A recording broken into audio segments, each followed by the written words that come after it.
مسؤلین وایي په وخت تیرو توکو پیر او پلور د اسلام له نظره ناروا عمل دی او هم دا کړنه د طب له اړخه زیانمنونکې ده. نو له همدې امله اسلامي امارت د ولسونو د صحت او روغتیا په پار د دا ډول کړنو پر وخت مخه نیسي.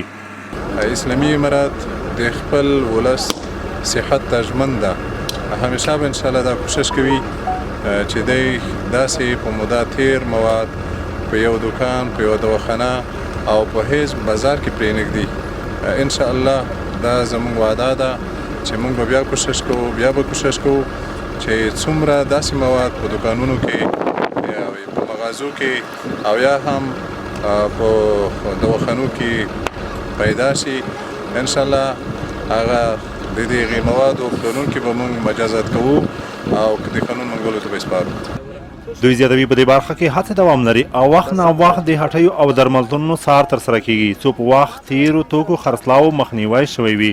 د کوز ولایت صنعت سوداګرۍ په تقریبا دغه څلور پنځه میاشتو کې 3200 لیټره مشروبات وو او 2 ټنه دغه د خوراکي غیر خوراکي مواد وو. دغه توسول د توسې په مخ کې وسوځول په اندا کې ټول د ضررونو د جمعونو نه خیر دی داسې عمل بیا ونه کړي دوباره داسې عمل چې په مخ کې ګیر شولو بیا به قانوني سزا ورکولی کېږي.